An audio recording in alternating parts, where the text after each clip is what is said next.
Hello everyone, welcome to a online solution. मैं हूं अशफाक। तो आपके लिए यहाँ पे लाए हूँ बहुत इंपॉर्टेंट क्वेश्चन।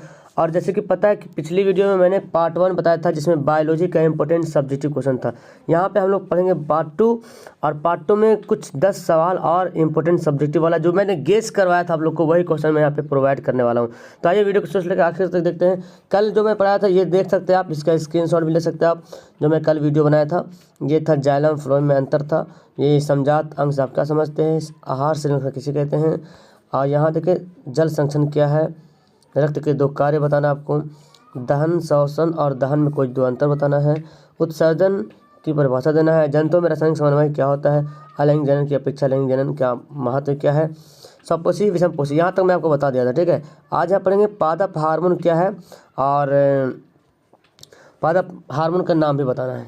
ठीक है, तो देखिए पौधे के जैविक क्रियाओं के बीच, जो पौधे में जो जैविक क्रिया होता है, ठीक है, उन पौधे में जैविक क्रियाओं के बीच जो समन्वय स्थापित करने वाले जो रासायनिक पदार्थ होते हैं ना, पौधे के जैविक क्रियाओं के बीच समन्वय स्थापित करने वाली जो मतलब समन्वय कंट्रोल मतलब नियंत्रण समन्वय स्थापित करने वाली जो रासायनिक पदार्थ होते हैं, उन्हीं पदार्थों को क्या बोलते हैं, हार्मोन। और उसका नाम क्या है, फाइटो हार्मोन भी उसी को बोलते हैं, हार्मोन या फाइटो हार्मोन। ठीक है, तो पौधों में जो जैविक क्रियाएं होती है उनको उनमें समन्वय, उनके बीच जो समन्वय स्थापित करने के लिए जो रासायनिक पदार्थ मौजूद होते हैं पादप में, उनको बोलते हैं पादप हार्मोन या फाइटो हार्मोन।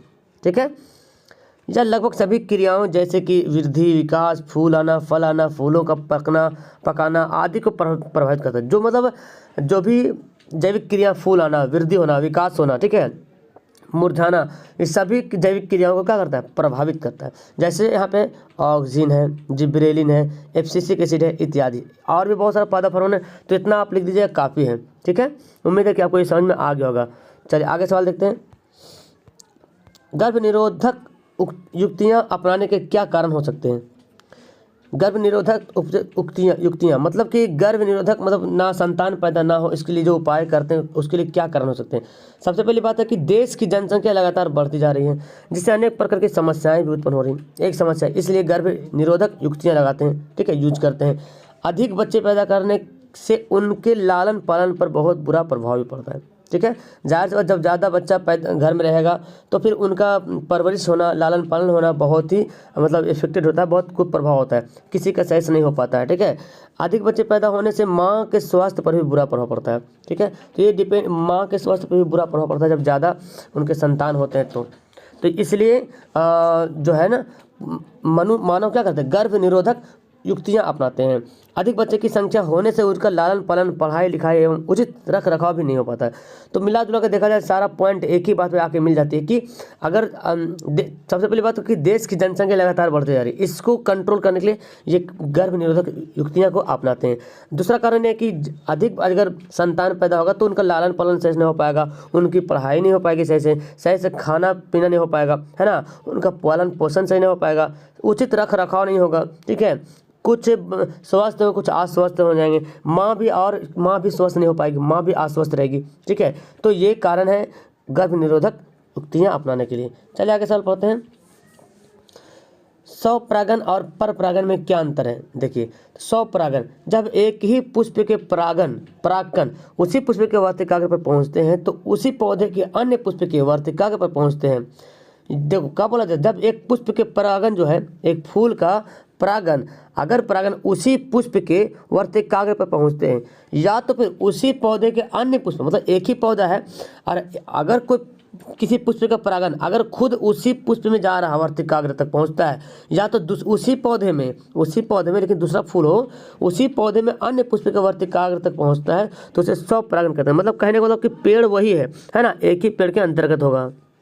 तो स्वपरागन मतलब खुद से, मतलब अपने पौधे के पुष्प जो है अपने ही पुष्प के वर्तिकाग्र पे पहुंचता है या अपने ही पौधे के दूसरे फूल के वर्तिकाग्र तक पहुंचता है, तो इस तरह के परागन को बोलेंगे क्या, स्वपरागन कहते हैं। स्वपरागन केवल उभयलिंगी पौधे में होता है। ठीक है, केवल उभयलिंगी पौधे के एग्जाम्पल यहाँ पे दिया गया, सूर्यमुखी, बलसम, है ना, ये सब क्या उभयलिंगी पौधे हैं। पर परागन, पर मतलब डिपेंड होना, जैसे परपोषी कैसे पढ़ते हैं, जब एक पुष्प के परागन दूसरे पौधे पर स्थित पुष्प के वर्तिकाग्र तक पहुंचते हैं तो इसे पर परागन कहते हैं। परागकण होगा, जब एक पुष्प के परागकण होगा, अब उस पुष्प के नहीं दूसरे पुष्प के वर्तिकाग्र तक पहुंचता है तो उसे बोलेंगे पर परागन। परागन की इस क्रिया कीट, पक्षी, चमगादड़ या मनुष्य इत्यादि द्वारा संभव हो सकता है। ठीक है, तो पर परागन बोलेंगे यहाँ पे। ठीक है, पर परागन कहेंगे, यहाँ पे छूट गया पे। तो पर परागन कहने के मतलब समझ में आ रहा है ना कि एक ही अपने ही पौधे का फूल है और उस पौधे का जो परागकण है दूसरा पौधे के परागकण पे पहुंच जाए तो उसको बोलेंगे क्या, पर परागन बोलेंगे। ओके, धमनी शिरा में देखिए अंतर, दो अंतर बोला जा रहा। धमनी क्या है, इसकी दीवारें मोटी, लचीली और कपाट रहित होती है, इसकी दीवारें पतली होती हैं। ठीक है, दूसरा क्या है यहाँ पे, इसकी गुहा पतली होती है और इसकी गुहा पतली नहीं होती है। ओके, तो यहाँ पे हो जाएगा इसकी गुहा पतली नहीं होती, मतलब कि मोटी होती। ठीक है, नहीं होती कर देंगे चलेगा, नहीं होती है। ठीक है, यहाँ पे नहीं होती है करेंगे। इसके रुधिर अत्यधिक दबाव एवं गति के साथ प्रवाहित, रुधिर जो होता है ना, रुधिर अत्यधिक दबाव के साथ प्रवाहित होता है और इसके जो रुधिर होता है कम दबाव के साथ। क्योंकि एक और भी एग्जाम्पल ले सकते हैं कि धमनी जो है शुद्ध रक्त को ले जाने में मदद करता है, शुद्ध रक्त का परिवहन करता है, और सिरा जो अशुद्ध रक्त का परिवहन करता है। सिंपल सा आप इसका डिफरेंट ये भी डाल सकते हैं। ओजोन परत की क्षति हमारे लिए चिंता का विषय बना हुआ, क्यों बना हुआ है, तो देखिए यहाँ पे, तो ओजोन परत एक वायुमंडलिक आवरण है जो पराबैंगनी किरणों को हमारी रक्षा करता है। यदि ओजोन क्षय होगा तो यह पराबैंगनी किरणें पृथ्वी की सतह पर आएगी, जिससे पृथ्वी पर रह रहे जीव जंतु अनेक प्रकार की बीमारियों से पीड़ित हो जाएंगे, जैसे मोतियाबिंद होना, अनेक प्रकार के चर्म रोग हो जाना। ठीक है, तो ओजोन परत छिद्र होना, क्षति होना के कारण ये है कि पराबैंगनी किरणें जो अगर आ जाती है जमीन के नीचे तो कई प्रकार की बीमारियाँ हो जाएगी, जैसे त्वचा रोग बोलते हैं या मोतियाबिंद, इस टाइप का जो है रोग होने की खतरा होती है। ठीक है, वायवीय श्वसन और अवायवीय श्वसन में क्या अंतर है, देखिए। तो वायवीय श्वसन ऑक्सीजन की उपस्थिति में होता है, वायवीय जब भी श्वसन होगा तो ऑक्सीजन की उपस्थिति में होता है, जबकि अवायवीय श्वसन ऑक्सीजन की अनुपस्थिति में होता है। एक अंतर हो गया। ठीक है, पहला अंतर, वायवीय श्वसन जो है ऑक्सीजन की उपस्थिति में होता है और अवायवीय श्वसन ऑक्सीजन की अनुपस्थिति में होता है, मतलब जब ऑक्सीजन नहीं रहता तब। इस क्रिया में CO2 बनता है, जब ऑक्सीजन की उपस्थिति में जब वायवीय श्वसन होगा तो CO2 बनता है, जबकि अवायवीय श्वसन में एल्कोहल एवं CO2 दोनों बनता है, एल्कोहल बनता है और CO2 बनता है। जीवाणु एवं इष्ट में अवायवीय श्वसन होता है। देखिए, जीवाणु और इष्ट में अवायवीय श्वसन होता है। आप बोल सकते हैं वायवीय श्वसन जो है जीव जंतु मानव में होता है ना, और जब हम वायवीय ऑक्सीजन की उपस्थिति में हम जब श्वसन करते हैं तो CO2 का निर्माण होता है, जो हम छोड़ते हैं CO2 का निर्माण होता है। और अवायवीय श्वसन में CO2 होता है, उसके साथ साथ एल्कोहल होता है। ठीक है, एल्कोहल भी बनता है। इसके लिए जीवाणु इष्ट जो है ना, एक देख लेना, ये सब अवायवीय श्वसन भी होता है इसमें। ऋतुस्राव क्या है, यदि अंडे शरीर नारी में निषेचन नहीं हो तो अंड कोशिका लगभग एक दिन तक जीवित रहती है। ठीक है, अंडाशय हर महीने एक अंड का मोचन करता है, हर महीने एवरी मंथ, और निषेचन अंड की प्राप्ति हेतु गर्भाशय भी हर महीने तैयार रहता है, इसलिए इसी अंतःभित्ति मांसल या स्पंजी हो जाता है। अतः अंडे निषेचन के होने की अवस्था में उसे पोषण के लिए आवश्यक होता है। ठीक है, लेकिन निषेचन ना होने की अवस्था में इस परत की भी आवश्यकता नहीं पड़ती, इसलिए यह परत धीरे धीरे टूटकर योनि मार्ग से रुधिर एवं म्यूकस के रूप में बाहर निकल जाती है। इस चक्र में लगभग 1 मास का समय लगता है। इसे ऋतुस्राव अथवा रजोधर्म कहते हैं। इसकी अवधि जो है 2 से 8 दिनों तक होती है। मेंस्ट्रुअल साइकिल इसको बोलते हैं। ओके, चलिए आगे सवाल पढ़ते हैं। पोषी स्तर क्या है, पोषी स्तर देखें, यह एक आहार श्रृंखला का उदाहरण दीजिए। तो पोषी स्तर, जिस तरह मैं बताया था आहार श्रृंखला सेम उसी तरह से, आहार श्रृंखला में उत्पादक और उपभोक्ता का स्थान ग्रहण करने वाले जीव मंडलीय को एक निश्चित संरचना प्रदान करते हैं, है ना जी। आहार श्रृंखला में जो उत्पादक होता है, जैसे घास होगी, क्या घास क्या है, उत्पादक है, और उपभोक्ता जो खाते हैं, जो उसको खाता है, तो उत्पादक और उपभोक्ता का स्थान ग्रहण करने वाले जीव जो होता है वो जीव मंडल को एक निश्चित संरचना प्रदान करता है। मतलब हम लेंगे तो मेरे को वो खाएगा और उसको वो खाएगा, उसको कोई और खाएगा, इस तरह से एक श्रृंखला बन जाता है। ठीक है, एक संरचना प्रदान करते हैं। लेकिन पोषी स्तर, तो इसे क्या बोलते हैं, पोषी स्तर मतलब खाने का जो स्तर है। जैसे कि घास है, घास को कौन खाएगा? आपका ग्रास होपर खाता है। ग्रास होपर को कौन खाएगा? तो ग्रास होपर को खाएगा। जैसे कि आप ले ले इसको, सर्प ले ले या मेढक ले ले, मेढक खाएगा, मेढक को सर्प खाएगा, सर्प को गिद्ध खा लेगा, इस तरह से, ठीक है।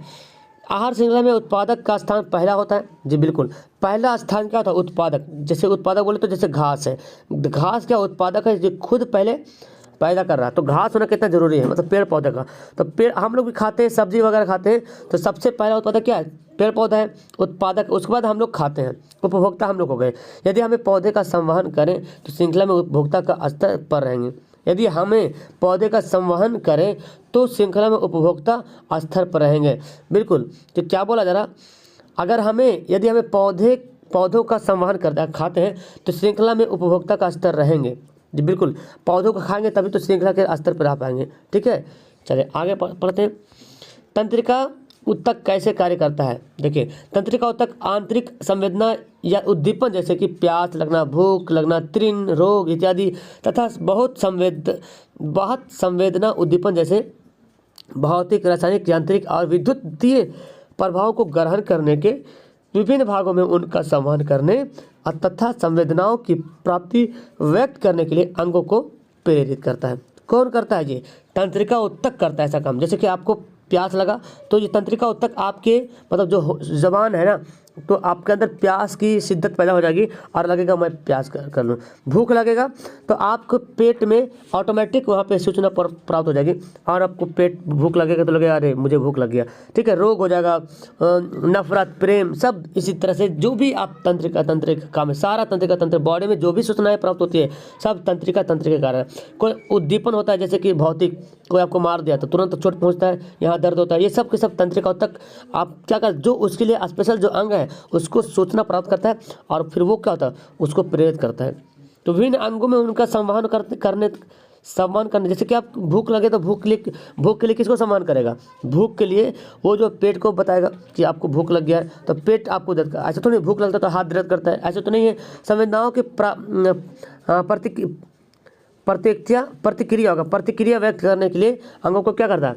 प्रेरित करता है। कौन? तंत्रिका उत्तक। जैसे कि आप कोई चीज़ देख लिए, आपको खाने का मन कर रहा तो आप देखें एकदम मीठा चीज़, ये तो इमली देख लिए, ठीक है, इमली देखें तो आपके मुंह में पानी आ गया, तो इमली देखे तो आप तंत्रिका तंत्र बोला अरे बहुत अच्छा चीज़ है, मुंह में तुरंत पानी आ जाएगा। तो ये कौन कर रहा है? ये तंत्रिका उत्तक कर रहा है। और ऐसा होता है 100% होता है कि इमली को नाम सुन करके मुँह में पानी आ जाता है और मेरा भी मुँह में पानी आ गया, चलो कोई बात नहीं, खाएंगे नहीं। जीवाश्म क्या है? जैव विकास के विषय में के बारे में क्या बतलाता है ये?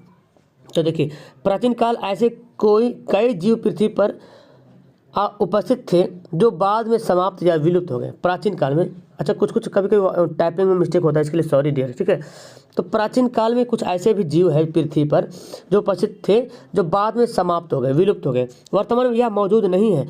वैसे अनेक जीवों के अवशेष के चिन्ह पृथ्वी के चट्टानों पर पाए गए हैं। पत्थरों पर ऐसे जीवों के चिन्ह को जीवाश्म कहते हैं। मतलब कि जो प्राचीन काल में जो जीव था, ठीक है, जो कुछ जीव मौजूद था, उनके अवशेष जो पृथ्वी के चट्टानों पर जो पाए जाते हैं उन्हीं को क्या बोलते हैं? जीवाश्म बोलते। क्या बोलते हैं? जीवाश्म कहते हैं। जीवाश्म का अध्ययन से जैव विकास के प्रमाण मिलते हैं। जब जीवाश्म का अध्ययन करते हैं तो हमको जैव विकास का प्रमाण मिलता है।